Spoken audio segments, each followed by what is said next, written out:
हाँ जी बच्चा देखो, तो ये कितनी बढ़िया इमेज है आपके अर्थ की, है ना। अपना इंडिया दिख रहा है इसमें यार? नो सर, नहीं दिख रहा। और आपने साउथ अमेरिका और नॉर्थ अमेरिका वाली साइड का पोस्टर लगाया है। हाँ यस इंडिया, सर। ठीक। अपनी अपनी जो इंडिया है वो नहीं दिख रहा है, तो कोई बात नहीं, अभी और भी पिक्चर्स आएंगी जहाँ पर इंडिया को हम ले आएंगे, ठीक है। बट पॉइंट ये है कि जो आज आपको स्टडी करना है वो फेमस इंसिडेंट्स जो एक मतलब एक आज की डेट में एप्पल फोन फेमस है, देखो आईफोन, और एक 1867 के पहले एप्पल था, मतलब दो एप्पल्स जो जिन्होंने पूरी दुनिया बदल दी। एक एप्पल ने फोन के टाइम पर बदली है और एक एप्पल ने इसमें किस टाइम पर बदल दी थी, न्यूटन के टाइम पर। स्टोरी है ना, सबने वो स्टोरी पढ़ी है। तो ये जो APPLE है ये बड़ा खतरनाक है भाई, है ना। जब जब आया है तब तक कुछ ना कुछ इसने चीज बदल ही दिया है सब कुछ, है ना। तो पहली बार जब ये आया था तो न्यूटन के, आप सबको स्टोरी पता है कि भाई वो सेब गिरा था, तो सेब गिरने के बाद उनके मन में ख्यालात आने लगे, है ना। उनके मन में अजीबोगरीब ख्याल आने लगे और वो ये सोचने लगे कि यार अगर सेब गिरा है तो इसका मतलब अर्थ ने सेब को अट्रैक्ट किया है। तो फिर उन्होंने बैठे बैठे ये सोच लिया, इसका मतलब इस यूनिवर्स में कोई भी दो मास एक दूसरे को आपस में अट्रैक्ट करते होंगे, ऐसा उनको लगा। मतलब उस एप्पल के गिरने के बाद उनको ऐसा लगा कि इस यूनिवर्स में जितनी भी दो मासेस हैं वो आपस में एक दूसरे को अट्रैक्ट करेंगी। और उन्होंने इस बात को साबित कैसे किया, उन्होंने इस बात को प्रूफ कैसे किया कि हाँ ये जो मैं बोल रहा हूँ वो सही बोल रहा हूँ। तो उन्होंने एक रिसर्च की। उस रिसर्च में उन्होंने क्या किया, मतलब उन्होंने काफी टाइम इन्वेस्ट किया उस रिसर्च में। उन्होंने मून के बारे में स्टडी किया, मून का डायमीटर, मून का अर्थ से डिस्टेंस, मून की स्पीड, और वो अर्थ का के अराउंड कितनी देर में चक्कर पूरा कर लेता है। काफी कुछ एक्सपेरिमेंट करने के बाद उनको ये समझ में आ गया कि हाँ जो मैं बोल रहा हूँ बिल्कुल सही बोल रहा हूँ। मतलब उनकी इंट्यूशंस थी कि दो मासेस एक दूसरे को अट्रैक्ट करते हैं, और एक्सपेरिमेंट करते करते वो इंट्यूशन जो है वो लॉ में कन्वर्ट हो गया, और उसके बाद जा करके हम लोगों के लिए एक मुसीबत बन गया कि हमें पढ़ना पड़ रहा है इनके बारे में, ठीक है। यही हुआ हम लोग के बारे में। तो ये है स्टोरी इनकी भाई, जो 1687। तो देखो इसमें जैसे सीरियल्स नहीं आते यार, तो वहां पर एक डिस्क्लेमर लिखा होता है, ठीक है, कि इस मूवी में और इस सीरियल में दिखाए गए सभी पात्र काल्पनिक हैं और इनका किसी भी जीवित और मृत व्यक्ति से कोई संबंध नहीं है ना। और हमारा उद्देश्य किसी की भी भावनाओं को ठेस पहुंचाना नहीं है। कुछ ऐसा लिखा होता है ना कि हम लोग ऐसा कुछ नहीं चाहते, क्यों भाई? Yes yes sir. हाँ, तो ऐसे ही एक डिस्क्लेमर मैं लगा रहा हूँ यहाँ पर कि इस चैप्टर में कही गई सारी बातें न्यूटन की वजह से कही गई हैं। इसमें से मेरा पर्सनल कोई मैसेज नहीं है। जो कुछ भी इसमें मैं कहूंगा वो न्यूटन की बुक से लिया गया है, राइट। तो आपको उस पर बिलीव करना पड़ेगा कि हाँ भाई उन्होंने जो कहा था वो सही था। तो फर्स्ट लाइन मैंने इसलिए लिखी है, 1687 की स्टोरी है ये। 1687 मतलब आज से करीब अराउंड 433 ईयर्स बैक, है ना। 433 है, मतलब करीब करीब 433 साल हो चुके हैं आज। Newton published his work on the law of gravity in the mathematical principles of natural philosophy. ये उनकी बुक है, मतलब आज भी मिल जाती है, ऐसे नहीं है। उसमें इन्होंने बताया कि हमने ग्रेविटी के बारे में क्या क्या कहा था, और उसके अंदर से, उस बुक के अंदर से न्यूटन का स्टेटमेंट प्रॉपरली, जो ऑफिशियल स्टेटमेंट था, वो हम लोगों ने यहाँ नोट किया हुआ है कि न्यूटन ने अपनी एग्जैक्टली 1687 में क्या कहा गया था, मतलब उनके मुंह से क्या निकला था। हमारे टीचरों के मुंह से क्या निकलता है वो मतलब नहीं करता ना, न्यूटन ने क्या कहा वो इंपॉर्टेंट है, बिकॉज उनका लॉ है, उन्होंने दिया था। बाकी लोग क्या कह रहे हैं वो बकवास है। तो वो रेड से हाईलाइटेड है बच्चा, ठीक है जी। आप देख रहे हो कितने पहले, 1687, मतलब सोचो, है ना।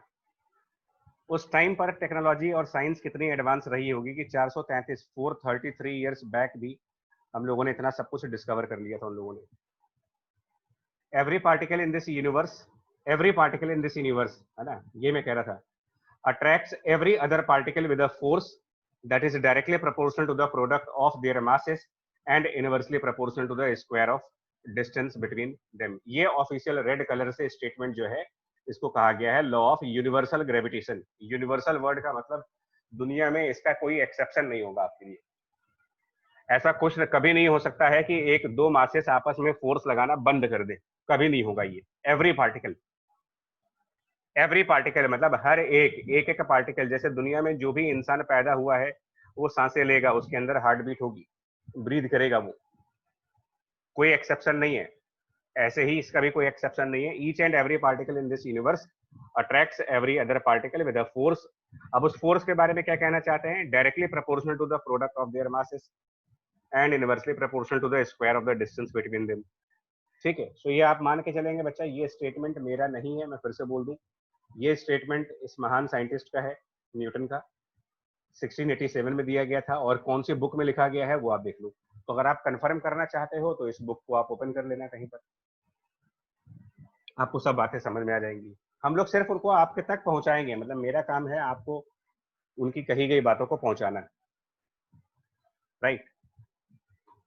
और ये बड़े बड़े करके मैंने यहाँ पर इसको हाईलाइट कर दिया है कि अगर पार्टिकल के मासेस m1 m2 हैं तो यहाँ पर मैंने क्या लिखा हुआ है? Product of their masses. तो अगर एक का मास m1 है और एक का मास m2 है तो प्रोडक्ट बनेगा m1 m2, ये न्यूमरेटर में आ जाएगा। और इनवर्सली प्रोपोर्शनल का मतलब होता है डिनोमिनेटर।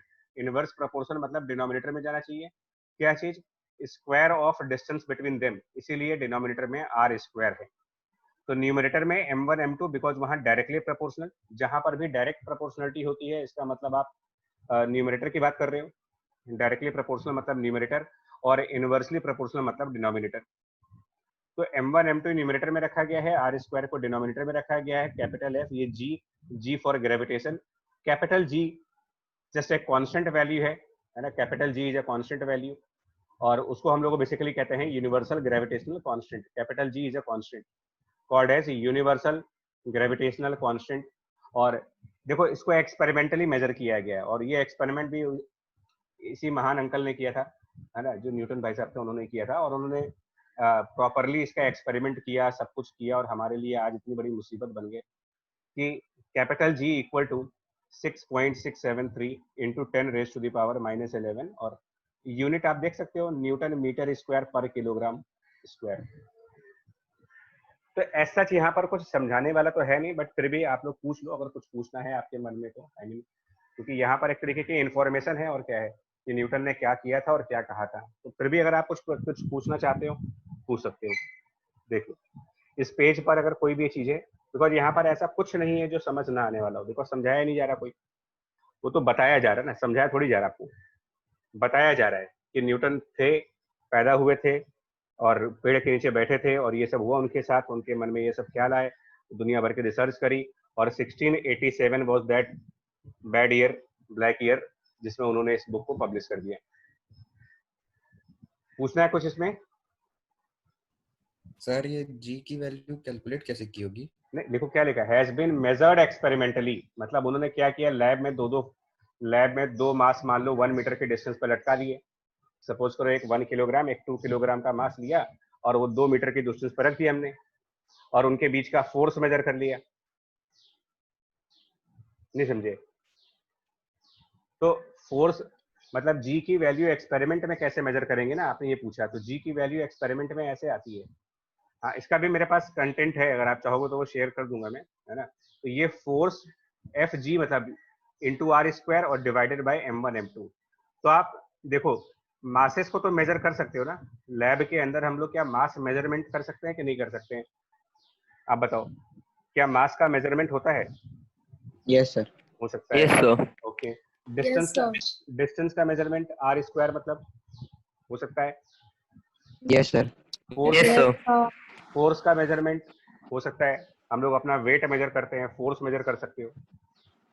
तो एक्चुअली क्या है, ये सब कुछ मेजरमेंट है, मतलब तो लैब एक्सपेरिमेंट करके हमने ये सब कुछ मेजर किया होगा, और उसके बाद मेजर करने के बाद इनको हमने सबको यहाँ पर रखा होगा, और तब जाकर के हमको कैपिटल जी की वैल्यू इतनी मिली होगी। और इसीलिए ये यूनिट है ना, वो न्यूटन मीटर स्क्वायर यहीं से आ रही है, क्योंकि न्यूमरेटर में फोर्स न्यूटन में आ गया, आर स्क्वायर मीटर स्क्वायर हो गया, तो न्यूटन मीटर स्क्वायर हो गया, और डिनोमिनेटर में दो मासेस हैं, तो इसलिए किलोग्राम स्क्वायर बन रहा है, ये यूनिट बन रही है। इस तरीके से किया गया होगा। हाँ, वो एक्सपेरिमेंट भी अवेलेबल है जो न्यूटन ने करा है, ऐसा नहीं है, जो एक्सपेरिमेंट उन्होंने किया है वो भी अवेलेबल है, लेकिन वो अभी इस समय हम लोग डिस्कस नहीं कर रहे हैं कि कौन सा एक्सपेरिमेंट किया था उन्होंने, राइट? Yes sir. ठीक है बच्चा, चलिए तो ये यहाँ पर समझाना चाह रहे, देखो इस लाइन को समझना है। Every particle in this universe attracts each other, every particle. लेकिन आपने ना एक वर्ड पर ध्यान देना यार, ये बात किसकी कर रहे हैं, ये बात किस चीज की कर रहे हैं? पार्टिकल्स की बात कर रहे हैं। पार्टिकल, पार्टिकल क्या होता है? पार्टिकल मतलब क्या? हम अंग्रेजी में और फिजिक्स में पार्टिकल किसको कहते हैं? किस चीज को पार्टिकल कह सकते हो आप? आपने सुना होगा डस्ट पार्टिकल, सुनते हो? Yes, sir. हाँ, कभी सुना है कि dust sphere?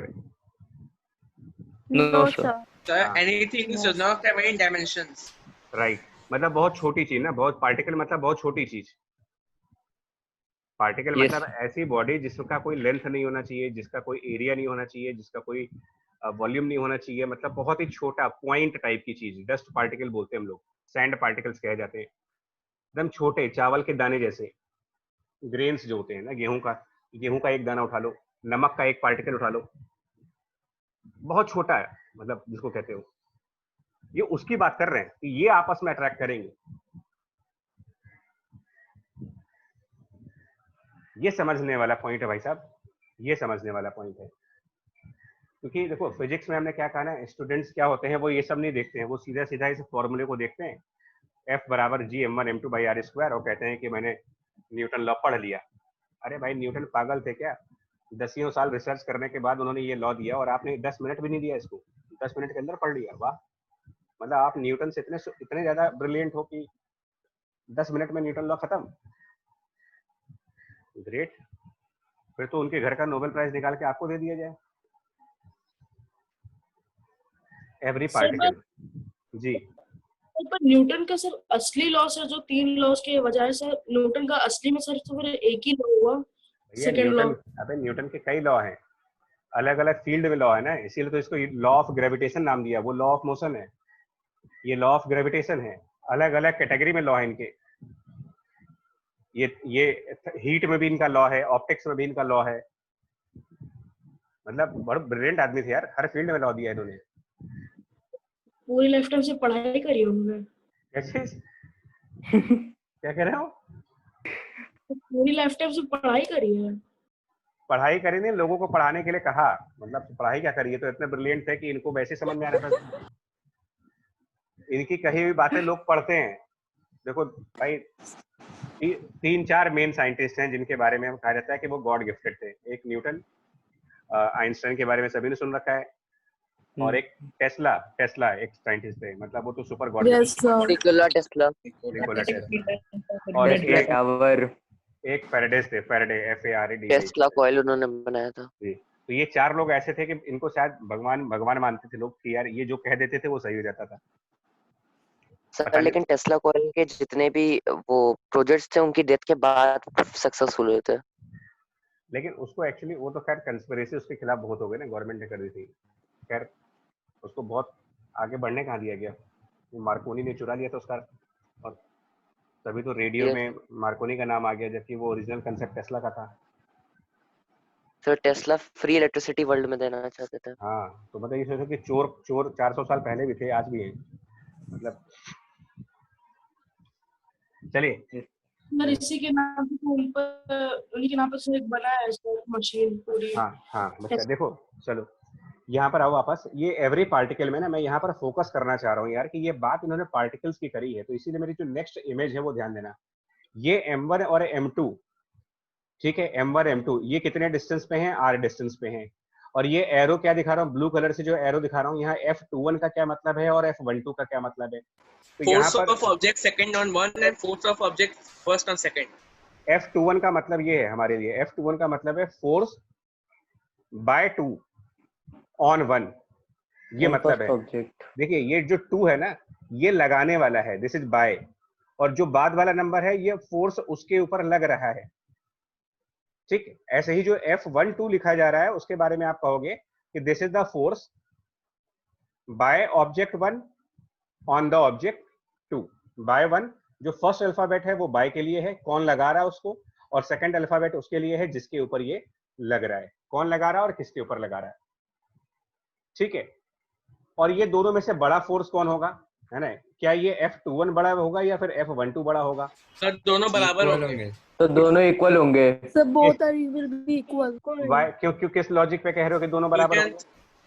Newton's third law. Third law, हाँ। Action reaction. Third Newton law. Third law. Right right right, very good. Equal and opposite reaction.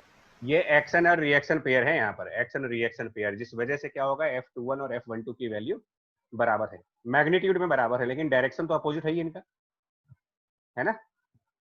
इनकी डायरेक्शन से अपोजिट है। क्लियर हो यस रहा है सर। आपको? जी। तो यही आपसे कह रहे हैं कि ये दोनों में से किसी भी फोर्स की वैल्यू को निकालना है तुमको, चाहे फोर्स 21 निकालना चाहो, चाहे फोर्स 12 निकालना चाहो, इन दोनों का मैग्नीट्यूड निकालने के लिए capital G into mass m1 into mass m2 और डिवाइडेड बाय r स्क्वायर। अच्छा, ये डायरेक्शन क्या होगा फोर्स का यार? ये तो मैग्नीट्यूड निकल जाएगा, लेकिन क्वेश्चन पूछते हैं कि फोर्स की डायरेक्शन क्या होगी? सब फुल होगी ऑब्जेक्ट की तरफ। जी, तो ये जो फोर्स होगा, this force will be always towards the masses, कह सकते हो कि टुवर्ड्स मासेस, या इसको सिंपल वे में कहना चाहो तो ये फोर्स होगा ऑन लाइन, अभी इसको एग्जांपल में समझाएंगे यार, on the line joining two particles, on the line joining two particles, ठीक होगा। अभी मैं इसको सर एग्जांपल में, सेंटर ऑफ टू पार्टिकल्स। भाई पार्टिकल का सेंटर नहीं हो सकता ना, पार्टिकल तो खुद ही छोटा है, यही तो मैं समझाना चाह रहा हूँ तुम्हें। एक एक वर्ड पर प्रॉपरली फोकस करिए। पार्टिकल जब बोल रहे हो तो उस पार्टिकल का सेंटर कैसे बोलोगे? Okay sir, okay sir. हाँ, समझे ना? सेंटर तो हम स्फीयर का बोल सकते हैं, जिसका साइज ही नहीं है उसमें सेंटर कहां से आएगा? राइट। तो अब क्वेश्चन ये उठता है कि क्या दुनिया में पार्टिकल एग्जिस्ट करते हैं क्या, है ना? अगर करते हैं तो क्या उन पर एक्सपेरिमेंट हो सकता है? डस्ट पार्टिकल एग्जिस्ट करते हैं तो क्या डस्ट पार्टिकल को पकड़ करके लाओगे, उसका मास मेजर करोगे? ये सब नहीं पॉसिबल है। तो यानी रियल लाइफ में तो कोई पार्टिकल होता नहीं है। तो एक्चुअल में क्या होता है, देखिए आप ये बताओ, हम लोग स्टार्स वगैरह जो रात को देखते हैं तो वो हमें कितने बड़े दिखाई पड़ते हैं? मतलब अपने छत से जब आप स्टार्स को देखते हो तो वो कितने बड़े बड़े दिखाई पड़ते हैं? उनका साइज क्या दिखता है आपको? छोटे छोटे क्या दिखता है साइज? स्फीयर दिखता है कि लाइक अ पार्टिकल। और सर पॉइंट दिखता है ना? Light yes sir. Point size नहीं दिखता, लेकिन जबकि थ्योरी क्या कहती है कि वो सब बड़े बड़े स्फीयर हैं। सन से भी बड़े। हाँ, तो फिर क्यों दिखते हैं आपको पार्टिकल जैसे? छोटे क्यों दिखते हैं? Very far away distance. So they are very distant from Earth. Right. तो इसका मतलब M1 और M2 के बीच में अगर बहुत ज्यादा डिस्टेंस हो, लार्ज डिस्टेंस, आप कह दो कि M1 M2 के बीच में डिस्टेंस बहुत ज्यादा है, देन M1 और M2 can be considered as a particle. मतलब कि पार्टिकल होता नहीं है कोई चीज, लेकिन जब किसी चीज को बहुत दूर से देखा जाएगा तो उसका साइज हमको दिखता ही नहीं है, वो हमें छोटा सा पॉइंट दिखता है। तो जब दो मासेस लार्ज डिस्टेंस पे हो जाएंगे तो आप कह देना कि ये दोनों पार्टिकल है। मतलब देखो, अगर आपसे मैं ये कहूं कि हमारे पास एक स्फीयर है, मान लो हमने कहा कि एक स्फीयर है और उसका मास जो है ना, स्फीयर ऑफ मास सपोज करते हैं 5 किलोग्राम का है, और उसकी जो रेडियस है वो 10 सेंटीमीटर की है, उसकी रेडियस 10 सेंटीमीटर है। और यहाँ पर हमारे पास मान लो एक सिलेंडर है ना, स्फीयर है और फिर हमारे पास एक सिलेंडर है, और सिलेंडर का जो मास है वो कुछ मान लिया जाए 8 किलोग्राम कर देते हैं, और उसका भी कुछ रेडियस होगा, तो मान लो इसकी रेडियस जो है वो 5 सेंटीमीटर है। और स्फीयर के सेंटर से और सिलेंडर के सेंटर तक का जो डिस्टेंस है, मतलब स्फीयर के सेंटर से सिलेंडर के सेंटर तक का ये डिस्टेंस, ये आपको दे रखा है कि ये डिस्टेंस जो है वो कुछ आर है, ठीक है। तो अगर फर्स्ट पार्ट, अगर मैं आर की वैल्यू मान लो, अगर मैं कह दूं कि आर की वैल्यू 30 सेंटीमीटर है, और सेकंड केस में कह दूं कि आर की वैल्यू 30 किलोमीटर है या 30 मीटर है, तो कहां पर मैं न्यूटन लॉ लगाने के लिए फ्री हूं और कहां पर मैं न्यूटन लॉ नहीं लगा सकता? सो ये बताओ, स्फीयर का साइज 10 सेंटीमीटर का है, सिलेंडर का साइज 5 सेंटीमीटर का है, और उनके बीच में डिस्टेंस 30 है। कहने का मेरा मतलब क्या है कि जो डिस्टेंस है वो बड़ी होनी चाहिए, distance should be very large. Distance, ये न्यूटन की लॉस का पार्ट है, distance should be very large when compared with, किससे कंपेयर करें? बिकॉज कोई चीज बड़ी है कि छोटी है ये तो कंपैरिजन से मालूम चलती है ना। बड़ा और छोटा एब्सोल्यूट टर्म तो है नहीं, बड़ा और छोटा तो कंपैरेटिव टर्म है। भाई आप किसी से बड़े हो कि किसी से छोटे हो, तो डिपेंड करता है कि आपको कंपेयर किससे किया जा रहा है। अपने छोटे भाई से कंपेयर कर लो, आप बड़े हो। बड़े भाई से कंपेयर कर लो, आप छोटे हो। तो छोटा बड़ा रिलेटिव टर्म है ना। तो distance should be very large. अब वेरी लार्ज किसके कंपेयर में? व्हेन कंपेयर्ड विथ, किसके साथ कंपेयर करना है उसको, तुलना किससे करनी है उसकी? When compared with size of object. बहुत बड़ा होना चाहिए, साइज ऑफ ऑब्जेक्ट से बहुत बड़ा होना चाहिए।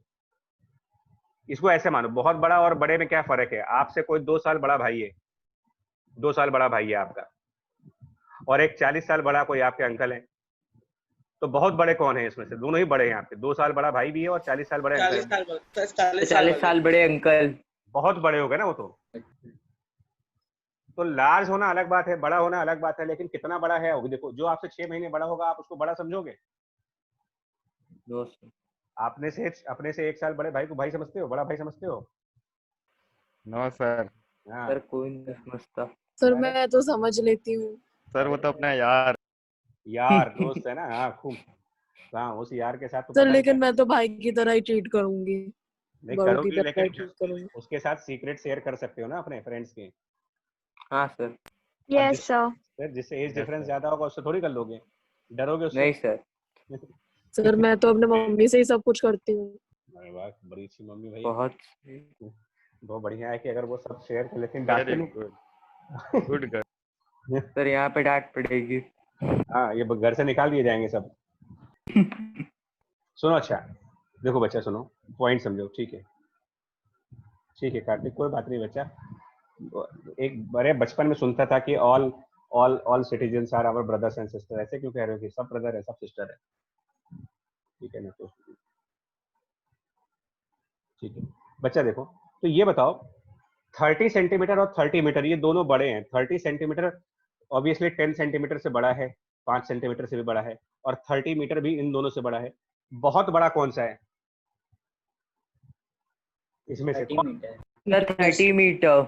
हाँ, 30 सर मीटर। क्योंकि इसको सेंटीमीटर में चेंज करके कंपेयर कर सकते हैं। इनको अगर मान लो मैं 30 किलोमीटर कर दूं, अब और बड़े हो गए आप, तो कहां पर न्यूटन लॉ ज्यादा अच्छी तरीके से काम कर सकता है? आप कह सकते हो कि न्यूटन लॉ लगेगा। Sir 30 kilometre. 30 किलोमीटर। फर्स्ट वाले में अगर आप कहते हो 30 किलोमीटर। जी कि F बराबर G m1 m2 by R square, तो ये एक रॉन्ग चीज हो जाएगी, ये गलत हो गया, ये नहीं काम करेगा, ये लॉ काम ही नहीं करेगा। क्योंकि आप अब आप कहोगे कि क्या मतलब न्यूटन झूठ बोल रहे थे? तो न्यूटन थोड़ी झूठ बोल रहे थे, कहाँ झूठ बोला उन्होंने? भाई वो तो अपने लॉ के साथ साथ ये भी कह रहे हैं ना, डिस्क्लेमर लगा के चल रहे हैं ना। वो तो कह रहे हैं कि पार्टिकल होना चाहिए वो। अब आप नहीं समझ पाए तो उसमें न्यूटन की थोड़ी गलती है भाई, उन्होंने तो अपने लॉ में कह दिया कि एवरी पार्टिकल।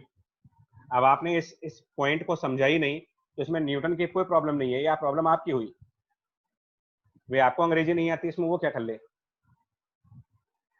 ये बात समझो।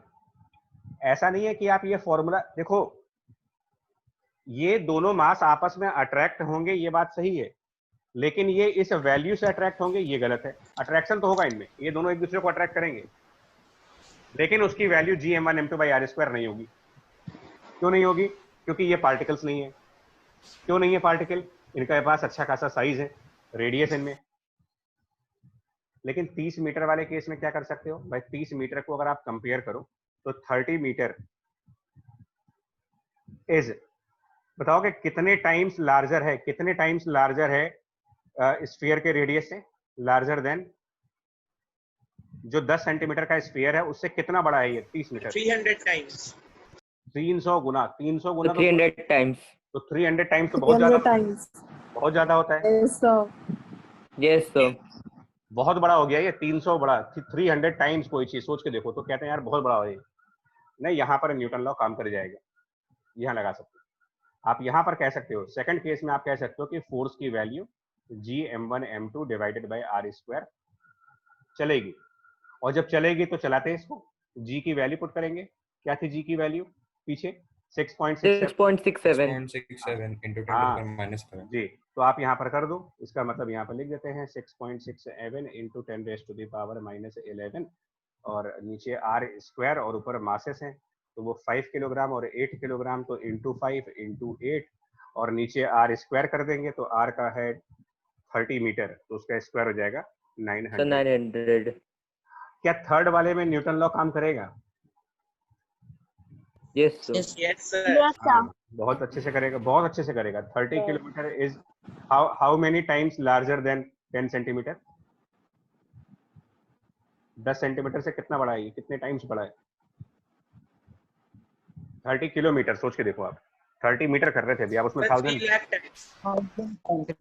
3 lakh times. मतलब 503। तो कोई चीज 3 लाख गुना बड़ी है तो यार बहुत बड़ी हो गई भाई वो तो। आराम से लगाओगे। समझ गए आप कि न्यूटन ये नहीं कह रहे हैं, न्यूटन कह रहे हैं कि भाई दो बॉडी आप एक स्फीयर मान लो, एक सिलेंडर मान लो, उनके बीच भी आप Gm1m2/r² लगा सकते हो, लेकिन तब लगाना जब वो बहुत दूर दूर हो। बहुत पास पास आने के बाद ना, अगर दो बॉडीज बहुत क्लोज है तो अट्रैक्ट होंगी, लेकिन इस फॉर्मूले से अट्रैक्ट नहीं होंगी, कोई और फॉर्मूला होगा उनका।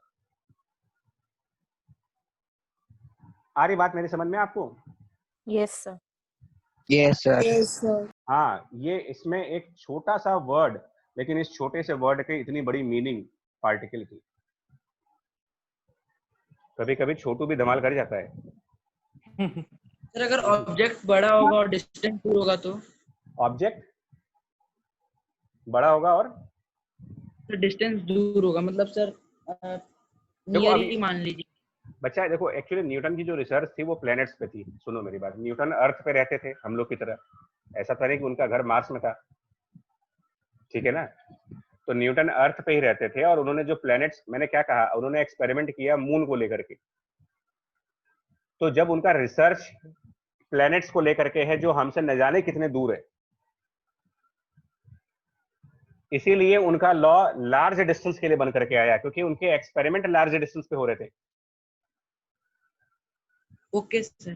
समझ गए? इसीलिए इनको मैन ऑफ प्लैनेट्स भी कहा गया है। जो न्यूटन है ना, इनको एक टाइटल मिला होता है, इनको एक टाइटल ये मिला हुआ है, लोगों ने, इनके दोस्तों ने इनको एक टाइटल दिया था, है ना, इनको नाम दिया गया मैन ऑफ प्लैनेट्स। मतलब ये छोटी मोटी चीजों के एक्सपेरिमेंट नहीं करते थे, ये सीधा प्लैनेट्स के ऊपर एक्सपेरिमेंट करते थे।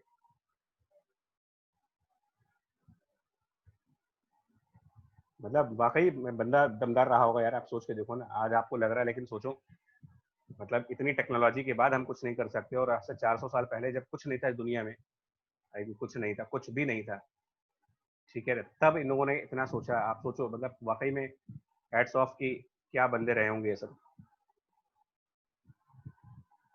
आपको नहीं लग रहा कि इन्होंने बहुत बड़ा काम किया इन लोगों ने? यस सर, बहुत ज्यादा दिमाग लगाते होंगे ये लोग।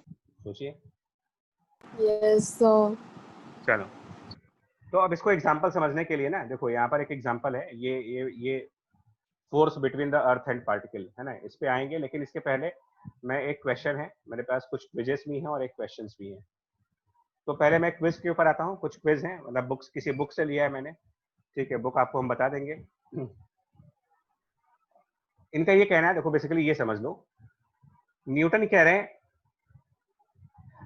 अनदर इंपॉर्टेंट पॉइंट, मतलब इसका मतलब पहले भी कोई इंपॉर्टेंट रहा था ना, तभी तो अनदर इंपॉर्टेंट है।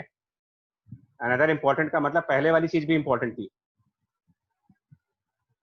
क्या थी भाई पहले वाली चीज, क्या थी और अब क्या है? अनदर इंपॉर्टेंट पॉइंट क्या कहना चाहते हैं, क्या है इनका, क्या है उनका? ये भी न्यूटन का स्टेटमेंट है।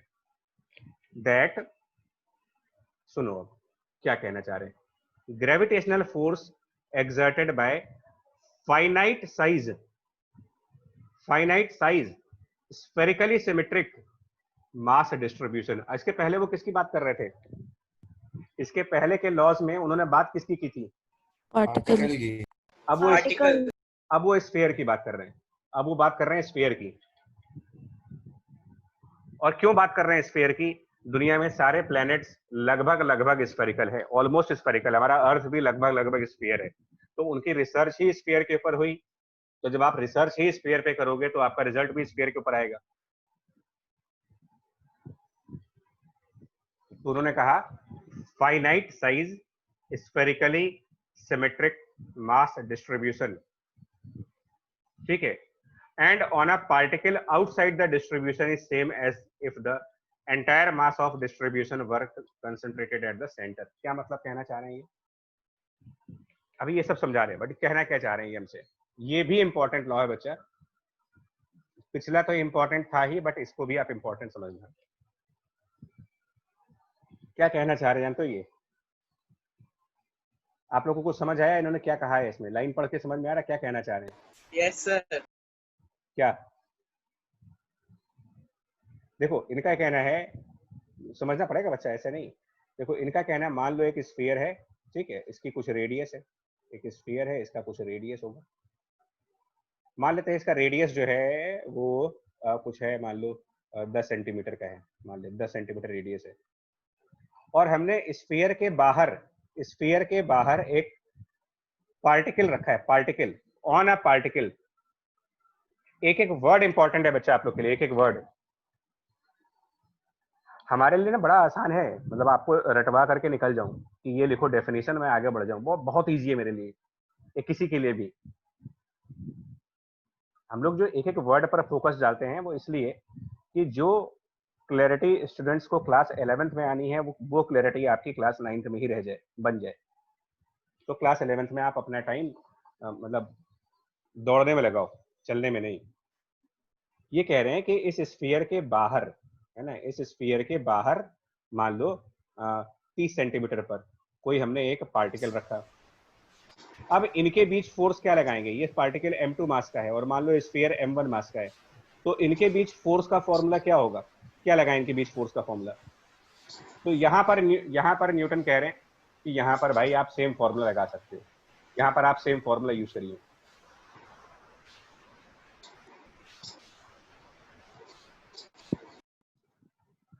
यहाँ पर आप Sir, you are inaudible. नहीं ऐसा नहीं हो सकता बच्चे। Sir, you are. Sir, you are audible.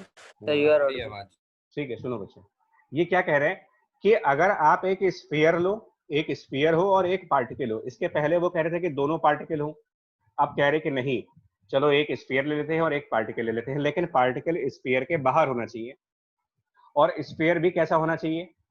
Finite size का। उसके अलावा स्फेरिकली सिमेट्रिक मास डिस्ट्रीब्यूशन। इस लाइन का क्या मतलब है? स्फेरिकली सिमेट्रिक मास डिस्ट्रीब्यूशन, इसका क्या मतलब है? इस चीज का क्या मतलब है? पॉइंट से इक्वल डिस्टेंस होना चाहिए। देखो इसको मैं फाइनाइट होना चाहिए, बहुत छोटा। नहीं मैं बता रहा हूँ, साइज तो छोटा है ही है। देखिए एक बार बताओ, एक बार बताइएगा, सुनिएगा।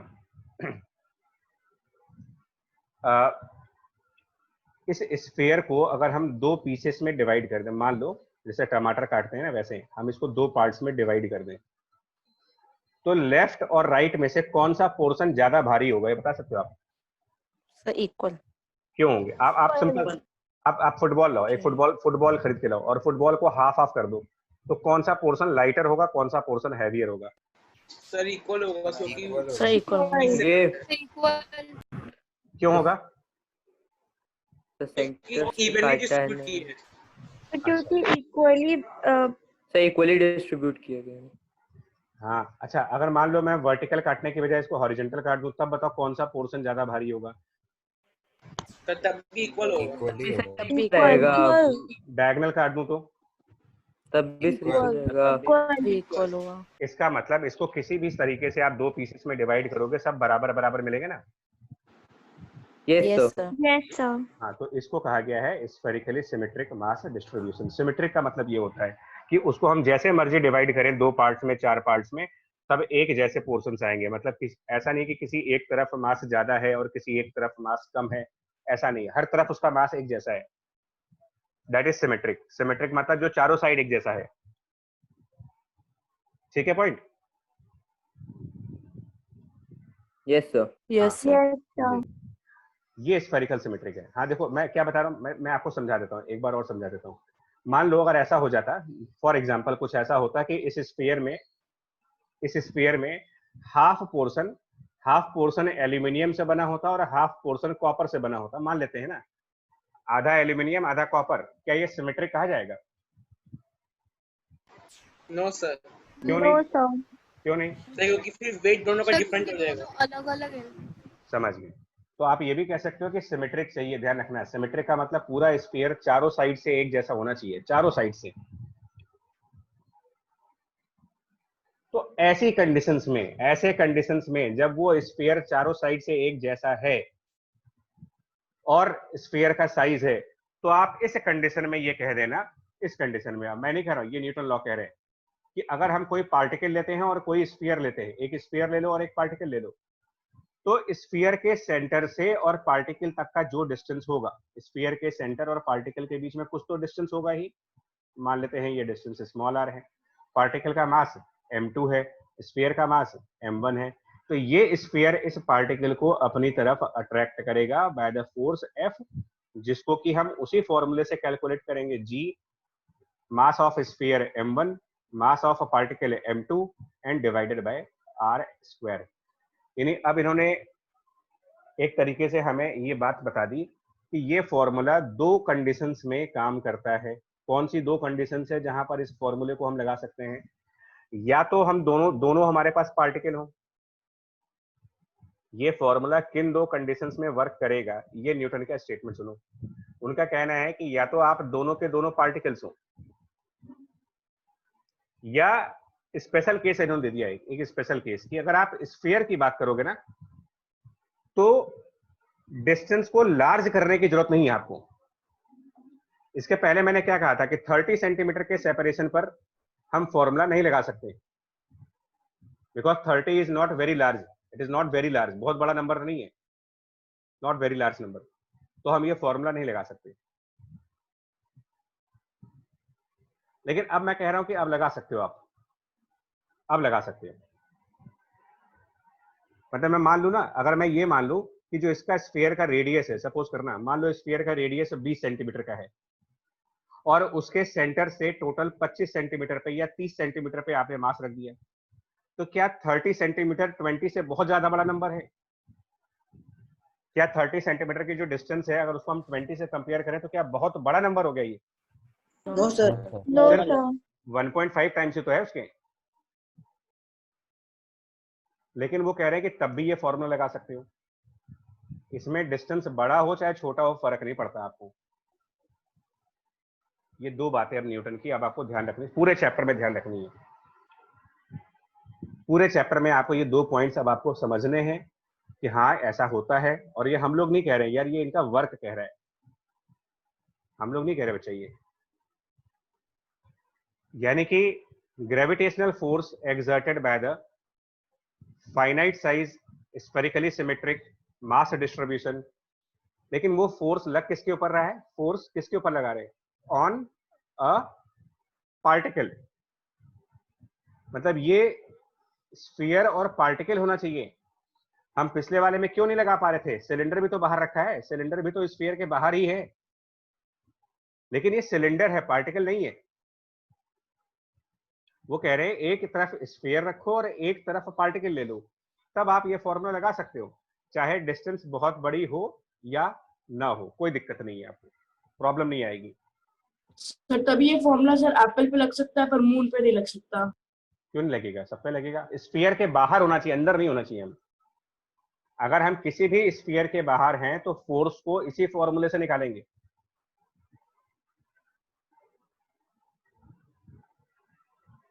देखो अभी समझा रहे बच्चा, अभी समझा रहे हैं। इस फिगर में ये दो है, एक तरफ एप्पल है और एक तरफ मून। दिख रहा है आपको? दिख रहा है आपको figure? Yes sir. Yes, sir. तो क्या ये दोनों अर्थ के बाहर नहीं है? एप्पल क्या अर्थ के अंदर होता है? आलू है क्या कि वो अर्थ के अंदर से निकलेगा? बोलो भाई, कहाँ निकलता है वो? No, sir. No sir. पेड़ों पे होता है ना, पेड़ों पे। Yes sir. तो वो पेड़ जमीन के अंदर होता है कि ऊपर होते हैं? सर ऊपर होता है। सर ऊपर। सबके घरों में? सबके घरों में या किसी घर में अलग होता है? सेम होता है। हाँ। सेम होता है। आप ये बताओ कि एप्पल का साइज और अर्थ का साइज जरा कंपेयर करो, कौन ज्यादा बड़ा है? साइज ऑफ एप्पल ज्यादा? सर अर्थ। हाँ। Size of earth. ये न्यूटन के एक्सपेरिमेंट की पिक्चर है बच्चा, एप्पल और मून का एक्सपेरिमेंट ही था उनका। तो एप्पल को क्या मान ले? क्या पार्टिकल नहीं मान सकते आप इस एप्पल को? बताओ, क्या कह सकते एप्पल इस पार्टिकल? Yes sir. अर्थ के सामने तो पार्टिकल ही है। क्योंकि कोई भी चीज जो बहुत छोटी है, अब मैंने कहा बहुत छोटी तो कोई भी चीज नहीं होती। छोटा तो ये वायरस है कोरोना, लेकिन जिसको हो जाए उससे पूछो कितना बड़ा है। मतलब छोटा बड़ा तो कंपैरेटिव है बच्चा। एप्पल छोटा होता है कि बड़ा होता है? एप्पल छोटा है कि बड़ा है? उसको लेमन से कंपेयर करो। सब बड़ा है। सर लेमन से बड़ा है। सब बड़ा है। समझ गए? एक यस एक सर। एक शुगर पार्टिकल से कंपेयर करो, चीनी के एक दाने से कंपेयर करो, बताओ एप्पल बड़ा है कि छोटा है? सर बड़ा है, कितना सर बड़ा है? बहुत बड़ा है। बहुत बड़ा है, बहुत बड़ा है। लेकिन अर्थ के सामने बहुत छोटा, सर बहुत छोटा है। इसलिए एप्पल पार्टिकल ही है जी, तो अर्थ के एप्पल सामने तो। एप्पल पार्टिकल हो गया अर्थ की नजर में, और अर्थ स्फीयर है। अर्थ को तो स्फीयर मान सकते हैं ना, लगभग लगभग, पूरी तरीके से नहीं बट अप्रोक्सीमेटली स्फीयर मान सकते हैं ना। Yes sir. Yes sir. तो ये केस क्या हो गया आपका? फाइनाइट साइज स्फेरिकली सिमेट्रिक मास अर्थ हो गई, और उसके आउटसाइड कौन है? उस आउटसाइड में कौन सा पार्टिकल है? एप्पल। तो अब इस एप्पल पर कितना फोर्स लगेगा अगर ये पूछा जाए तो? इस एप्पल पर फोर्स किस फॉर्मूले से निकाला जाएगा? कौन सा फॉर्मूला लगा करके उस एप्पल का फोर्स कैलकुलेट करेंगे? इधर अगर मुझे फोर्स F कैलकुलेट, equal हाँ तो वो कह रहे हैं कि सर आप equal to G. G F equals to G capital G वाला जी, मतलब वो वाला जी नहीं, कैपिटल जी मास ऑफ अर्थ, मतलब इसको mass of Mass of mass of apple apple upon upon radius of earth. Upon radius radius of of. उसको सिर्फ F A कर रहे हैं, मतलब फोर्स ऑन द एप्पल, उसको अलग लिख दे रहे हैं, नीचे लिख दे रहे हैं। तो force on Apple will be capital G mass of earth into mass of that Apple और डिवाइडेड बाय, अब वो अर्थ के सेंटर से एप्पल कितनी दूर होता है? तो भैया एप्पल कहाँ लगता है बताओगे? किस पेड़ पे लगता है? सर एप्पल Apple की पेड़ tree. पे ही लगेगा। Sir Apple tree. अच्छा सर एप्पल ट्री में लगेगा। तो एप्पल ट्री कितने बड़े होते हैं? कितने किलोमीटर का ट्री होता है वो? कितनी लंबाई होती है उसकी? किलोमीटर का तो सर कोई ट्रिक नहीं होता है। मीटर में होता है। सर मीटर में होगा। तो Meter. सर मीटर में होता है। सर मीटर में ही होगा of course। बच्चा देखो, यही साइंटिफिक एप्टीट्यूड बिल्डिंग है। तो इसका मतलब एप्पल का डिस्टेंस अर्थ के सेंटर से लगभग अर्थ के रेडियस के बराबर नहीं होगा? Yes sir. Yes sir. Yes sir. Yes sir. भाई अर्थ का जो रेडियस है वो अराउंड 6400 किलोमीटर के आसपास है लगभग। Yes sir. उसमें कुछ मीटर का एक पेड़ है, कुछ मीटर का, तो डिस्टेंस कितनी हो जाएगी? क्या 6400 किलोमीटर, मतलब कि 6400 फिर 3 जीरो और लगा देते हैं, इतने मीटर है, ऑलरेडी इतने मीटर पे हो आप, तो पेड़ तो अर्थ की सरफेस पे लगाओगे ना? Yes sir. उसमें यस सर। 2 मीटर ऐड भी कर देंगे तो ये वैल्यू कितनी फर्क पड़ जाएगी इसमें? तो ज्यादा पता नहीं चलेगा सर ज्यादा ही वैल्यू का। सर कोई ज्यादा फर्क I नहीं पड़ेगा। don't see. इसीलिए डिनोमिनेटर में आर ई स्क्वायर लेंगे। डिनोमिनेटर में रेडियस ऑफ अर्थ का स्क्वायर क्यों करते हैं समझ लेना है, क्योंकि एप्पल का डिस्टेंस अर्थ के सेंटर से उतना ही रहने वाला है भाई। समझ गए आप इसको? Yes sir. यस ये लाइन देखो, for example the magnitude of the force exerted by earth on a particle of mass m near the earth surface, near surface के बिल्कुल पास, तो क्या है? G capital mass of earth, particle का mass, और आर ई स्क्वायर। अब इनका कहना है कि मून तो बहुत दूर है भाई, लगभग 3,84,000 किलोमीटर के आसपास कहते हैं ना, कितना कहते हैं इसको? इतना ही होता है मून का डिस्टेंस, एवरेज डिस्टेंस जो है वो करीब 3,84,000 किलोमीटर के आसपास है। क्यों, कुछ और है? आइडिया है कोई आप लोग को? नहीं है, जल्दी बताओ। है बच्चे लोग, आइडिया है? Sir repeat sir 3.44। 3,84,000 है बच्चा एक्चुअली। Yes sir 3.84 something. चल अब कोई बात नहीं, तो ये तो बहुत दूर हो गया, एप्पल से तो बहुत दूर है वो, समझे? अब इनका ये कहना है, और मुझे पता ये जो मून है ना, ये पता है इसके बारे में कि ये अर्थ के चक्कर लगा रहा है, यहाँ पर सर्कुलर ऑर्बिट पे है ये, ऐसे करके अर्थ के चक्कर लगा रहा है v स्पीड से। तो अगर मुझे मून पर फोर्स निकालना होगा तो कौन सा फॉर्मूला लगाएं मून पर? बताओ कौन से फॉर्मूले से लगाओगे कि यहाँ पर जो फोर्स लग रही है इसके लिए कौन सा? फर्स्ट फॉर्मूला लगेगा क्या सर, मून first नहीं, तो इस पे अलग फॉर्मूला होगा क्या? एफ ऑन मून अलग फॉर्मूले से निकाल। No sir. Force on moon भी इसी फॉर्मूले से आएगा, G mass of earth, mass of moon, distance between them. और हाँ, लेकिन अब आपको स्मॉल आर लेना पड़ेगा, मतलब ये डिस्टेंस अर्थ के सेंटर से और मून के सेंटर तक का डिस्टेंस ये चाहिए होगा आपको। अर्थ के सेंटर और मून के सेंटर के बीच में जो डिस्टेंस है ना, ये चाहिए होगी, तो हम इसका स्क्वायर कर देंगे। लेकिन ऐसा कैसे हो गया यार? एप्पल बहुत पास है, मून बहुत दूर है, और फॉर्मूला दोनों का एक ही लगा रहे हो, क्यों लगा पा रहे हो? एक बहुत क्योंकि फोर्स लगाने वाली बॉडी का शेप कैसा है? ये फोर्स कौन लगा? स्फेरिकल। हाँ, ये फोर्स स्फेरिकल। हाँ, इसलिए लगा पा रहे हो क्योंकि न्यूटन ने हमको परमिशन दे दी है कि भाई अगर स्फेरिकल बॉडी है तो आप नजदीक वाले ऑब्जेक्ट पे और दूर वाले ऑब्जेक्ट पर सेम फॉर्मूला लगाओ। इसके पीछे मैंने आपसे मना कर दिया था कि अगर सिलेंडर है तो फिर आप कम डिस्टेंस पर फॉर्मूला नहीं लगा सकते, लेकिन ज्यादा डिस्टेंस पर लगा सकते हो। स्फीयर के केस में ये लिमिटेशन हटा दी जाती है। स्फीयर के केस में कोई रेस्ट्रिक्शन नहीं है। डिस्टेंस कम है तो भी ठीक, नहीं है तो भी ठीक, कोई दिक्कत नहीं। कम डिस्टेंस पर भी फॉर्मूला बनाएगा, ज्यादा डिस्टेंस पर भी फॉर्मूला चलेगा। समझ में आया कि स्फीयर में क्या खास बात है? सर ये सिर्फ स्फीयर के लिए क्यों होता है? अब ये Yes, sir, भैया यही मेरा देखो, ये मुझे नहीं पता। क्यों नहीं पता? क्योंकि ये फोर्स एक फंडामेंटल फोर्स है बच्चा। ग्रेविटेशन का फोर्स ना फंडामेंटल फोर्स है, मतलब नेचर का फोर्स है। तो हम सर दोनों पे सेम फोर्स कैसे लग रहा है? Same एप्पल force पे नहीं जो लग रहा फोर्स लग रहा है उसमें अबे, अर्थ का रेडियस लिया है। भाई साहब सुनो तो, सेम फोर्स नहीं लग रहा, सेम फॉर्मूला यूज किया गया है यार। सर फॉर्मूला भी कहाँ सेम है? इसमें अर्थ का रेडियस लिया गया है, इसमें टोटल डिस्टेंस लिया गया है। अबे पाइथागोरस थ्योरम का फॉर्मूला बताओ। a² + b² = c²। मैं कह रहा हूँ p² + q² = r²। ये पाइथागोरस नहीं है? Yes sir. तो फिर अगर हम सिंबल बदल देंगे तो क्या थ्योरम बदल जाएगी? अरे यार, छोटे आर की जगह बड़ा आर लिख लो। सर तो अगर वो बड़ा आर तो मगर रेडियस ऑफ अर्थ रिप्रेजेंट कर रहा है ना, हाँ, और इसमें छोटे आर का मतलब है टोटल डिस्टेंस। तो भाई वो बड़ा आर भी वही बता रहा है। एप्पल का अर्थ के सेंटर से जो डिस्टेंस है वो अर्थ की रेडियस के बराबर ही है। ओके सर, समझ गए। धन्यवाद भाई साहब जी।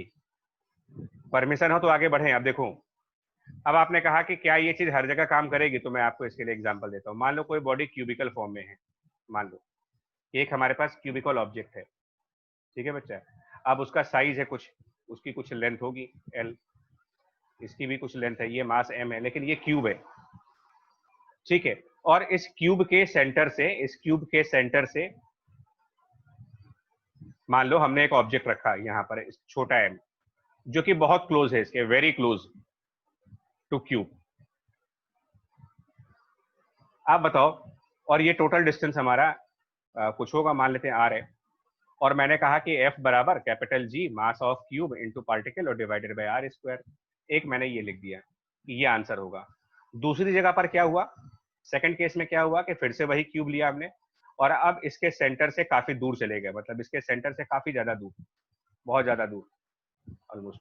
और वहां जाकर के हमने कहा कि एक पार्टिकल है यहाँ पर, m मास का एक पार्टिकल है, ये कैपिटल M है, ये क्यूब है, साइड लेंथ इसकी l है, और ये जो डिस्टेंस है r है, लेकिन ये distance r much larger than l है, बहुत बड़ी डिस्टेंस है उससे, मच लार्जर देन l है। और मैंने कहा कि यहाँ पर जो फोर्स आएगी वो इस फॉर्मूले से आएगी, capital G capital M small m divided by r²। ये बताओ कहाँ पर मैं सही बोल रहा हूँ और कहाँ पर मैं सरासर झूठ बोल रहा हूँ? First is wrong and second is First correct. is wrong and second is Both are wrong. First एक झूठ है, ठीक है जी। सरासर इनकरेक्ट, रॉन्ग है। क्यों रॉन्ग है? क्योंकि ये बॉडी स्फीयर तो है नहीं। तो नॉन स्फेरिकल बॉडी में आप इस फॉर्मूले को तभी लगा सकते हो जब बॉडीज बहुत दूर हो।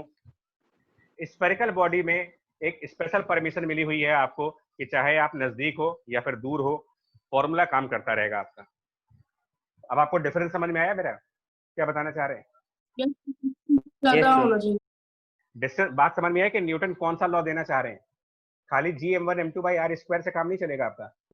ये सर समझो। वो फुलफिल होनी चाहिए। कौन सी?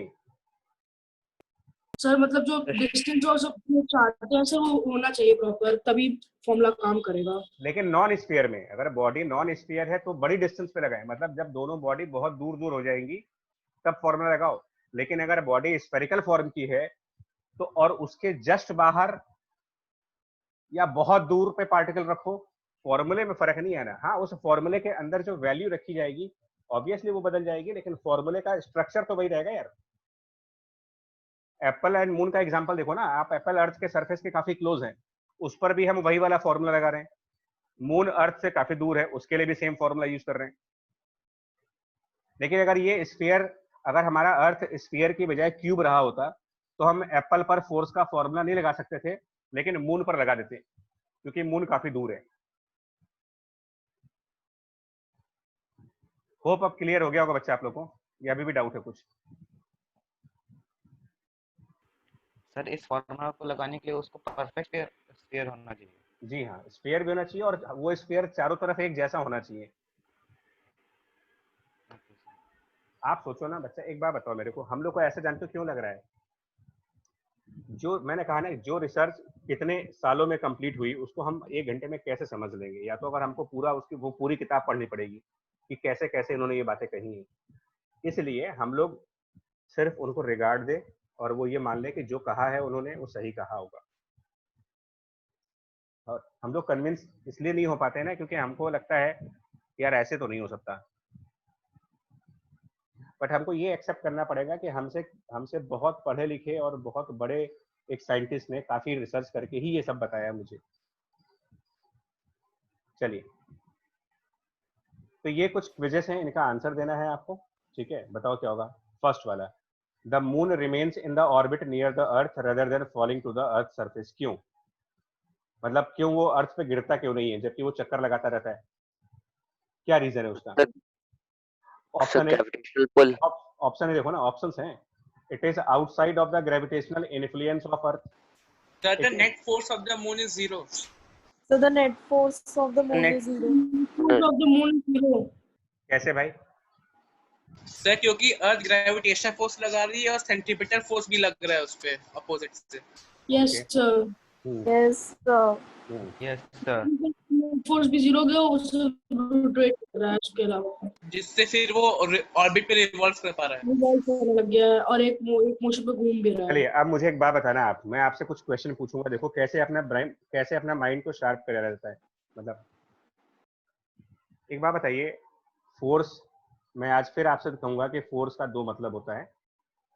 जब भी आप कोई फोर्स कहा करो, आप ये बता दो कि या तो कोई बॉडी पुश करेगी या कोई बॉडी पुल करेगी। ठीक है जी। अभी आप लोगों ने सेंट्रीपिटल का कुछ नाम दिया था, तो मुझे ये बताओ, पिछले एग्जांपल में इसी पिक्चर में वापस आते हैं, है ना, इस पिक्चर में वापस आए। ठीक है बच्चा, 1 मिनट, हम इस पिक्चर को कॉपी कर लेते हैं, उस पेज पर ले चलते हैं इसको। और अब आपसे मुझे बहुत क्लियरली, मतलब यहाँ पर आंसर देना है आपको, मुझे बताइएगा। चले, बताओ भाई। दिख रहा है? इमेज दिख जाएगी ना आपको, छोटी कर दी बट दिखेगी, इमेज दिख रही है आपको? Yes sir. Yes sir. जी, ये बताओ, उस मून को कौन धक्का दे रहा है भाई? पुश मतलब धक्का देना और पुल मतलब खींचना। तो उस मून को कौन धक्का दे रहा है? मून आसमान, अबे आसमान में अर्थ धक्का दे रही है कि पुल कर रही है उसे? सब पुल कर रही है, पुल कर रही है। क्या हो गया तुम लोग को? तो पुल तो समझ में आता है कि फोर्स ऑन मून में पुल तो है, मतलब किसकी वजह से? बाय अर्थ। इसके अलावा कौन सा फोर्स है बताना? इसके अलावा और कौन सा पुल है? कौन पुल कर रहा है उसको? कौन पुश कर रहा है उसको? बताओ ना। हमने तुमको जब फोर्सेस पढ़ाना स्टार्ट किया था तो ये कहा था कि 4 फोर्सेस होती है टोटल इस नेचर में, इस यूनिवर्स में 4 फोर्सेस हैं। अभी रिसेंटली एक न्यूज आई, जानते हो क्या? किसी साइंटिस्ट ने ये कहा था कि 5वीं फोर्स भी होती है, और 2 दिन पहले उसको गलत प्रूफ किया गया, अभी डिस्प्रूव हो गया वो।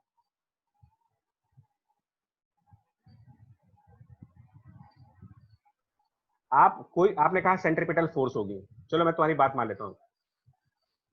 चाहे वो फोर्स कोई हो, सेंट्रीपिटल हो, पेंट्रीपिटल हो, डेंट्रीपिटल हो, उसका नाम जो मर्जी देना चाहो तुम दो, फोर्स है तो या तो वो कोई पुश होना चाहिए या तो कोई पुल होना चाहिए। अब बताओ, मून को कौन धक्का दे रहा है वहां पर? कौन उसके पास जाकर के उसको धक्का देगा? क्या वो किसी के कांटेक्ट में है वहां पर? क्या मून आसपास किसी को टच कर रहा है? रात को आप देख लेना कि मून के आसपास कोई है क्या उसको धक्का देने के लिए? नो सर, एटमॉस्फेरिक प्रेशर है, तो उसको तो खाली अर्थ खींच रही है ना अपनी तरफ। Yes sir. तो नेट फोर्स 0 कैसे हुआ फिर? जब एक ही फोर्स है तो 0 कैसे हो जाएगा वो? सर ऑपोजिट भी फोर्स लग रहा है। कौन सा? Sir gravitational force. Sir gravitational force moon तो है सर। अबे तो वही तो पुल बाय अर्थ है, जो अर्थ का पुल है उसी को तो ग्रेविटेशनल फोर्स कह रहे हो। अजीब बात कर रहे हो। आपके घर का नाम क्या है? कार्तिक बताओ जरा, ऐसे मजाक नहीं करेंगे, मतलब ऐसे पूछो। बताओ घर पे तुमको किस नाम से बुलाते हैं? Sir home. अच्छा, और स्कूल में? तो स्कूल में भी होम। सेम नेम है, मतलब निकनेम नहीं है तुम्हारा कोई? चलो सर मेरे को नेम ही नेम सर, निकनेम रखा नहीं कभी। अच्छा चलो ठीक है, किसी का तो होगा ना यार। किसी आदमी के दो नाम है तो क्या वहां पर 2 आदमी कहोगे? दो नाम दो नाम रख लेंगे तो 2 आदमी हो गए। अबे भैया सेंट्रीपिटल फोर्स ना, सेंट्रीपिटल फोर्स क्या होता है जानते हो? ये किसी एग्जिस्टिंग फोर्स का एक नाम है भाई। सेंट्रीपिटल फोर्स लगता वक्ता नहीं है, ये मत कहा करो कि सेंट्रीपिटल फोर्स लगता है। मैं बता रहा हूँ क्या होता है। ये जो अर्थ है ना, अर्थ इस मून को अपनी तरफ खींचता है। अर्थ मून को खींच रहा है, मतलब पुल बाय अर्थ है। और जो पुल बाय अर्थ है यही सेंट्रीपिटल है, मैंने पहले भी तुमको कहा था। Yes sir. यही सेंट्रीपिटल है और इसकी वजह से आप ऑर्बिट मोशन कर पाते हो। ये इसकी वजह से चक्कर लग पाता है आपका। मून अर्थ का चक्कर लगा पा रही है क्योंकि वहां पर फोर्स है। ये बात समझ में नहीं आएगी, बहुत जल्दी समझ में नहीं आएगी, मैं फिर बोल रहा हूं तुम्हें।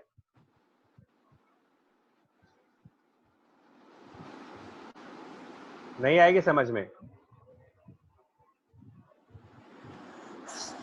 एक बात सर बताइए। एक्चुअली में हम लोग जब केमिस्ट्री पढ़े थे तब ऋचा मैम ने बताया था कि ये न्यूक्लियस इलेक्ट्रोमैग्नेटिक फोर्स लगाता है इलेक्ट्रॉन पे, और इलेक्ट्रॉन पे सेंट्रीफ्यूगल फोर्स के कारण वो जीरो हो जाता है, फिर वो इलेक्ट्रॉन रिवॉल्व करता है। हमें लगा ये इसमें भी लगेगा। नहीं मैं आपकी गलती दे नहीं रहा हूँ, आप लोग सही बोल रहे हो। मैं ये समझा रहा हूँ कि आप जब कोई चीज पढ़ो ना तो उसको साइंस के नजर से पढ़ो।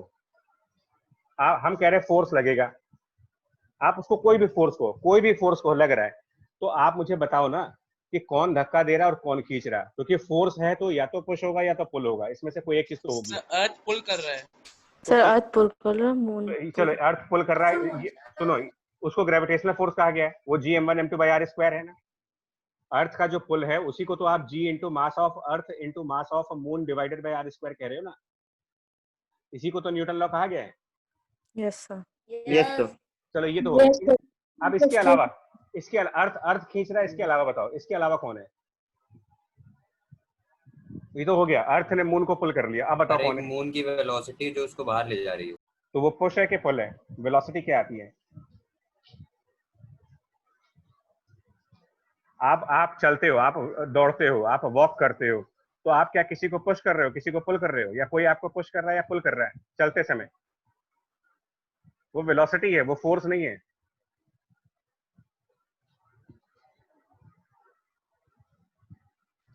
आप क्यों फॉर्मूले पे जाते हो? आप इसको क्यों नहीं समझ रहे हो?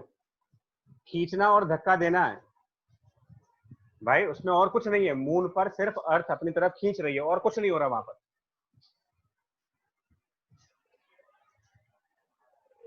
सर मून अपना भी एक ऑपोजिट फोर्स लगा रहा है।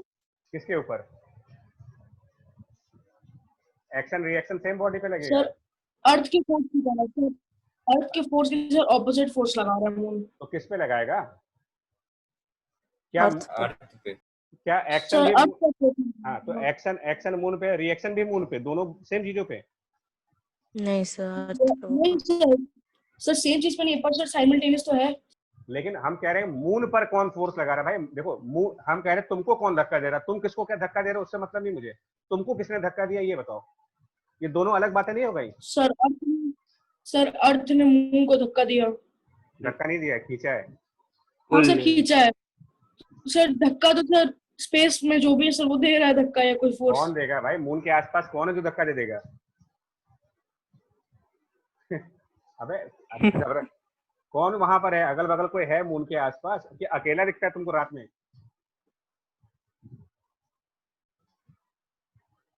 भाई कोई नहीं है, समझो। ग्रेविटेशन के अलावा कोई फोर्स नहीं है वहां पर। इकलौती फोर्स है मून पे, सिंगल फोर्स लगता है अर्थ की वजह से। तो ये जो आप कह रहे हो ना कि net force on the moon is 0, ये तो कंप्लीटली गलत है, हो ही नहीं सकता, पॉसिबल ही नहीं है।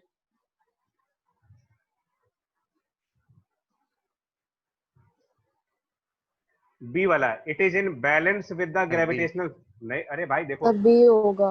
अरे महाराज महारानियां मेरी बात तो सुन लो, देवी लोग, बहुत देवी हैं इस क्लास में, कोई मतलब उनके अलग अलग नाम है, नवरात्र आएंगे तो सबके नाम बताएंगे क्या है।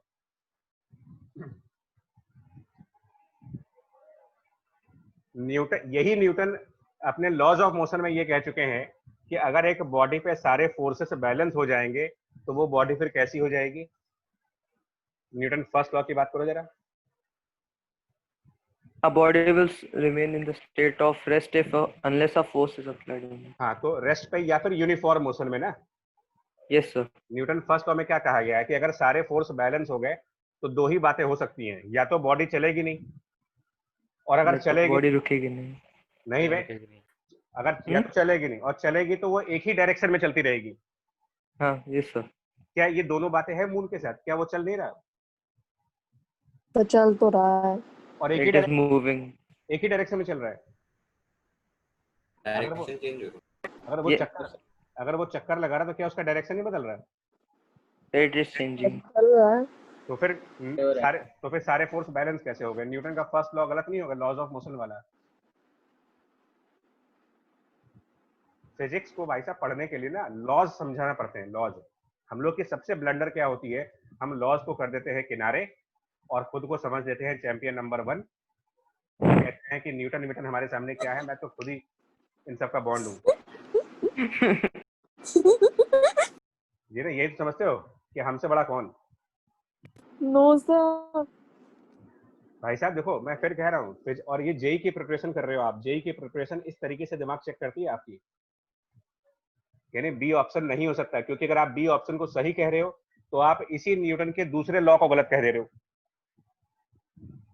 लॉज ऑफ मोशन का फर्स्ट लॉ गलत हो जाएगा, और ऐसा नहीं हो सकता कि एक लॉ को सेटिस्फाई करने के लिए दूसरा लॉ हम गलत कर दें। और खास तौर पे none of these होगा आंसर। ऑप्शन है it is outside of the gravitational influence. ऐसा कहाँ है? क्या ग्रेविटी काम नहीं कर रही है? ग्रेविटी का इन्फ्लुएंस है हमारे ऊपर। नहीं सर, गलत होगा। अब बताओ क्या बचे फिर? none of these। हो गया धोखा हो गया आप लोग के साथ। None of these। अब बेटा अगर ये पेपर में आया होता तो -1 तो हो गए होते। सर फिर इसका करेक्ट आंसर क्या है? करेक्ट आंसर ये है कि जो ग्रेविटेशनल फोर्स है वही सेंट्रीपिटल फोर्स है, जिसकी वजह से। अच्छा मुझे एक बात बताओ, सुनो, रास्ते में एक पत्थर पड़ा है, ठीक है, सुनना मेरी बात, रास्ते में एक पत्थर पड़ा है, क्या वो सर्कुलर मोशन करता है? बोलो। No sir। No sir. अब उसको एक रस्सी में बांध करके घुमाओ। यस सर करेगा तो। Yes। Yes sir। Yes sir। तो रस्सी से बांधने से क्या हो गया कि वो नाचने लगा? कौन सा फोर्स लग गया वहां पर? Centripetal. Centripetal force। Centripetal force. Centripetal नहीं लगा, टेंशन लगा। रस्सी में तो टेंशन आती है ना, उसका टेंशन लगेगा। तो वही टेंशन सेंट्रीपिटल के नाम से होगा। जो टेंशन है वही सेंट्रीपिटल हो गया। सेंट्रीपिटल फोर्स एक नाम है, वो फोर्स नहीं है किसी का। आप रस्सी में बांध के पत्थर को घुमा रहे हो, तो फोर्स रस्सी में लगने वाली टेंशन है, उसको सेंट्रीपिटल का नाम दे रहे हैं हम। ये आपको समझ नहीं आएगा जल्दी, आपने क्योंकि पहले गलत पढ़ दिया है। अब आपको उस गलत चीज को हटाने में तरफ जाके समझे।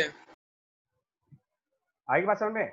अच्छा चलो, तुम लोगों ने कभी ऐसा गेम खेला, दो छोटे में दो भाई बहन, क्या होता है कि आमने सामने खड़े होकर एक दूसरे के हाथ को क्रॉस कर लेते हैं, मतलब हैंड अपने फिंगर्स लॉक कर लेते हैं एक दूसरे में, और गोल गोल घूमते रहते हैं। किया कभी? Yes sir। Yes। तो ये बताओ, यस सर।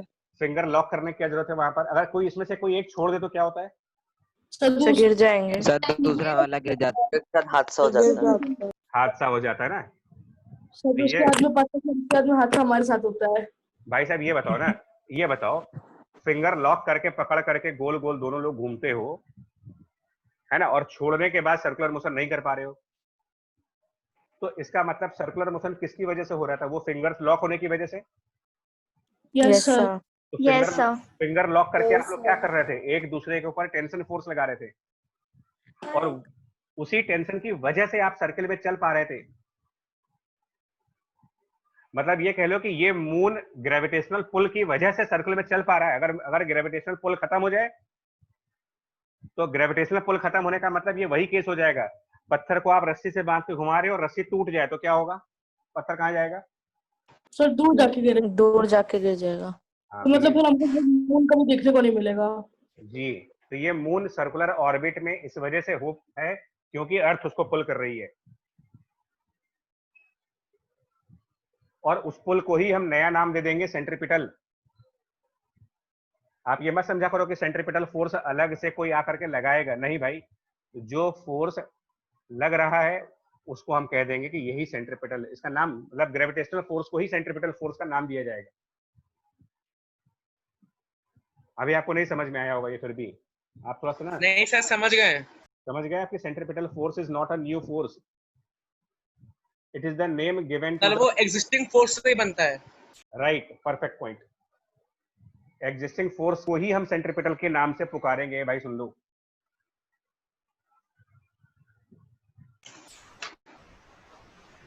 चलिए सेकंड क्विज में आओ। A planet has 2 moons of equal masses. Earth का एक मून है, कुछ प्लेनेट में 2 मून है। Moon 1 is at the circular orbit of radius r, moon 2 is in the circular orbit of radius 2r। अब बताओ किस पे फोर्स ज्यादा होगा, ऑप्शन पढ़ के बताओ जल्दी से। सेकंड वाला, किसी प्लेनेट के 2 मून है, जैसे अर्थ के पास एक मून है, वैसे कोई प्लेनेट है जिसमें 2 मून है, और एक मून r रेडियस में है और एक मून 2r के रेडियस में है। बताओ इसकी कहानी क्या बनेगी?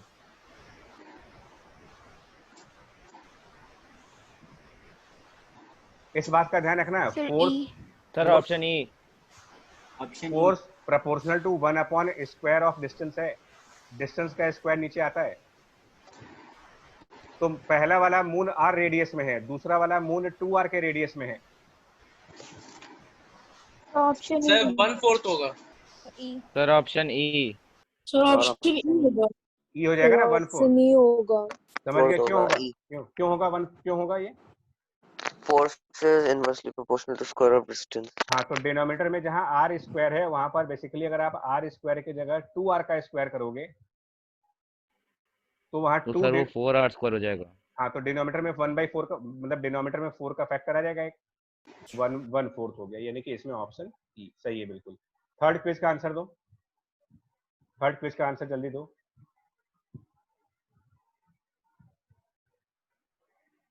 सुपरमैन, अरे भाई क्या बात है।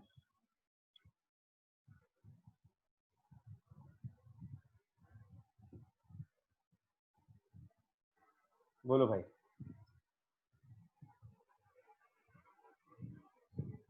सुपरमैन ने क्या किया है ना, क्या फेंका भाई उसने, क्या सर फेंका? बेसबॉल हाँ, उसके बाद बेसबॉल क्या करने लगा? अर्थ के हॉरिजॉन्टली तो फेंका सर्कुलर ना, नहीं उसके बाद क्या हो रहा है? उसके बाद तो देखो, baseball goes into the circular orbit around the earth, मतलब वो बेसबॉल अर्थ के चक्कर लगाने लगी।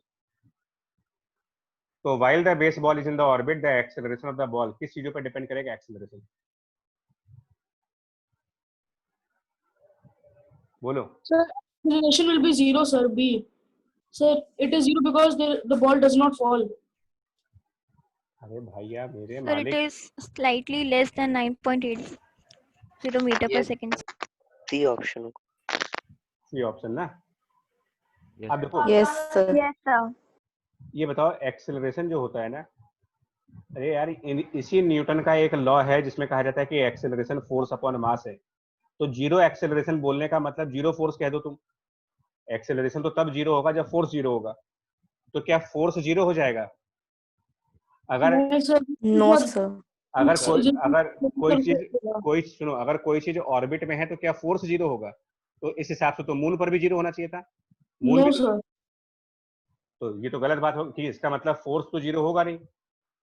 तो बी ऑप्शन तो गलत हो गया ना। बी तो नहीं है सर। बी तो 100% नहीं है। अब देखो, Yes, sir. अब बचे बाकी के 3 options. Depend on how fast the ball is thrown, सही है। Depends on how fast the ball is thrown. No sir. पक्का? No sir. Yes sir. Sir centripetal acceleration का फॉर्मूला लगाए v²/r, तो उससे तो मतलब ए ही होना चाहिए। इसीलिए कह रहा हूँ बच्चा, अब ये क्वेश्चन पेपर के हिसाब से ना ऑप्शन ऐसा होता है ना, चारों ऑप्शन एक जैसे लगते हैं। फिर एग्जाम टाइम में कभी बैठो तो क्या लगता है कि यार सब एक जैसे ही है, सब जुड़वा तिड़वा लगते हैं वहां पर, हर ऑप्शन सही लगता है। डिपेंड्स, हाँ ये बात तुमने सही कही कि हम सेंट्रीपिटल एक्सेलरेशन का जब कोई भी चीज जब ऑर्बिट में होती है ना, कोई भी चीज जब ऑर्बिट में होती है, तो आपको ये पीछे के लेक्चर में बताया गया था कि अगर कोई चीज सर्कुलर मोशन करती है तो उसका एक्सेलरेशन का एक फॉर्मूला होता है। क्या होता है वो? v²/r। मुझे पता नहीं आप लोग को याद है कि नहीं याद है, लेकिन ये एक result circular yes motion sir, के टाइम पर सर्कुलर कहा था कि अगर कोई भी चीज ऑर्बिट में होती है तो एक्सेलरेशन उसका v²/r होता है। इसमें तो स्पीड पे यस तो, सर। हाँ तो स्पीड पे तो डिपेंड कर रहा है ना, ये डिपेंड्स ऑन द स्पीड। ये ऑप्शन सही है। सी और डी में कुछ होगा?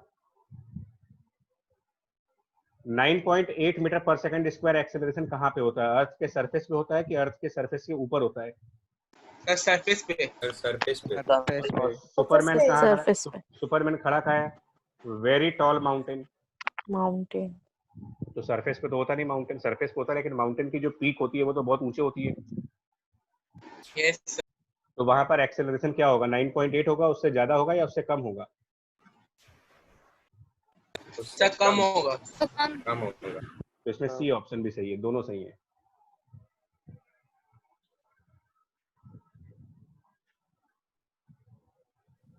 सर दोनों सही है। जेई में आते हैं बच्चा मल्टी करेक्ट, एक कभी कभी ऐसे भी होते हैं एक क्वेश्चन में चारों ऑप्शन सही हो जाते हैं, इसको बोलते हैं more than one correct option.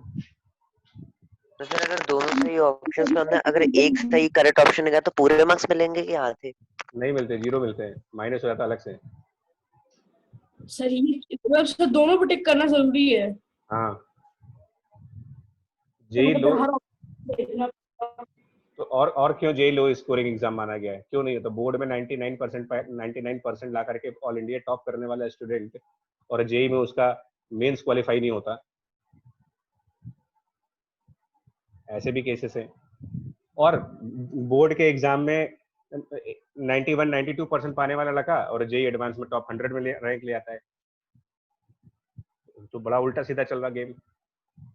Yes sir, ऐसा बहुत बार हुआ है। नहीं तो आप तुम्हारे सामने क्वेश्चन है, इन क्वेश्चंस के लिए क्या रट करके आंसर दे पाओगे? सोचो बताओ, इन तीनों क्वेश्चन को रट करके आंसर दे सकते no sir. No sir, No, समझना sir. पड़ता। No sir. और बोर्ड में आप बोर्ड में रट करके नंबर ले आओ। आपको मैं दे दे रहा हूँ क्वेश्चन, ये क्वेश्चन याद कर लो, उसी से आना है फिर से।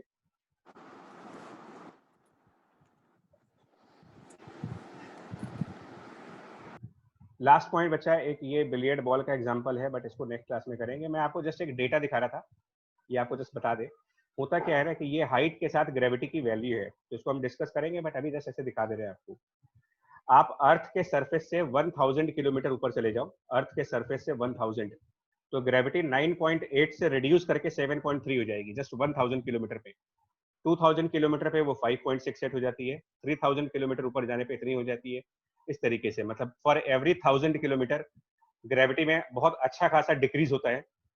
और जब आप 50,000 किलोमीटर पे चले गए, 50,000 किलोमीटर फ्रॉम द अर्थ, तो ये 0.13 है, 0.13। 50,000 किलोमीटर पे 0.13, और इनफाइनाइट डिस्टेंस पे जाने पर ये 0 होगा।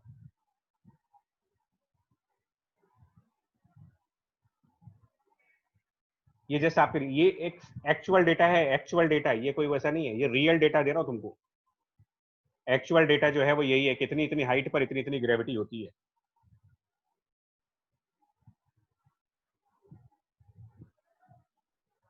ठीक है, दीज आर 1000 किलोमीटर है एल्टीट्यूड, बट ये एल्टीट्यूड कहां से लिया गया है? ये एल्टीट्यूड लिया कहां से जा रहा है? सरफेस से। सी लेवल। हाँ सी लेवल से, बिल्कुल सही कह रहे हो आप, सी लेवल से, अर्थ के सरफेस से लिया ये सब।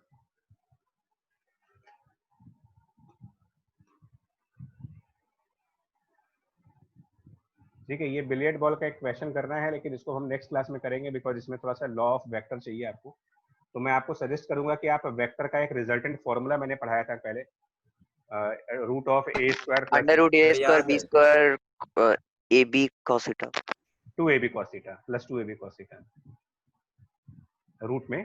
तो वो एक बार जरा रिवाइज करना। तो हम अगली बार कुछ क्वेश्चंस करेंगे इसके ऊपर, ग्रेविटेशनल फोर्स के ऊपर क्वेश्चंस करेंगे आप। ठीक है, और आज का लेक्चर अच्छी तरीके से आप रिवाइज करिएगा। ठीक है। सर